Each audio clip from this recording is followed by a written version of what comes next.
తెలంగాణ రాష్ట్రానికి కేంద్రం నుంచి నిధుల విడుదల నామమాత్రంగా ఉంది. కేంద్ర ప్రాయోజిత పథకాలు అంటే సెంట్రల్లీ స్పాన్సర్డ్ స్కీమ్స్ సిఎస్ఎస్లకే కాకుండా గ్రాంట్ల రూపేణా కూడా ఈ సంవత్సరం నిధులు పెద్దగా రాలేదు. ప్రస్తుత ఆర్థిక సంవత్సరంలో కేంద్రం నుంచి గ్రాంట్ల రూపంలో 21,636 కోట్ల రూపాయలు వస్తాయని రాష్ట్ర బడ్జెట్లో ప్రభుత్వం తెలిపింది. అయితే తొలి 8 నెలల్లో ఏప్రిల్ నుంచి నవంబర్ వరకు 4,634 కోట్ల రూపాయలు అంటే సుమారు 21% మాత్రమే విడుదలయ్యాయి.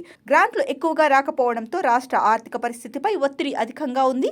సంక్షేమ పథకాల అమలు, మరోవైపు పాత అప్పులపై వడ్డీల చెల్లింపులకు ప్రభుత్వం రుణాలను సేకరించాల్సి వస్తోంది.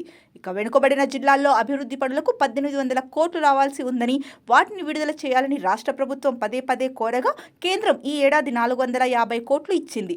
ఆర్థిక సంఘం గ్రాంట్ల కింద 3,277.64 కోట్లు వస్తాయని అంచనా వేయగా 8 నెలల్లో 2,819 కోట్లు మాత్రమే విడుదలయ్యాయి.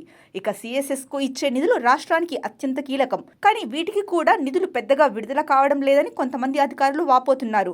కొన్ని సిఎస్ఎస్లకు కేంద్రం తన వాటా కింద 60% నిధులు ఇస్తుంది.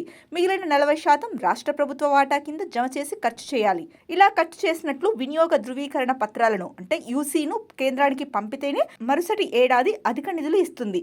గతంలో సిఎస్ఎస్ నిధులను తెలంగాణ ప్రభుత్వం సరిగా వాడుకోలేదంటూ ఈ ఏడాది కొన్ని పథకాలకు కేంద్రం నిధుల్ని తగ్గించింది.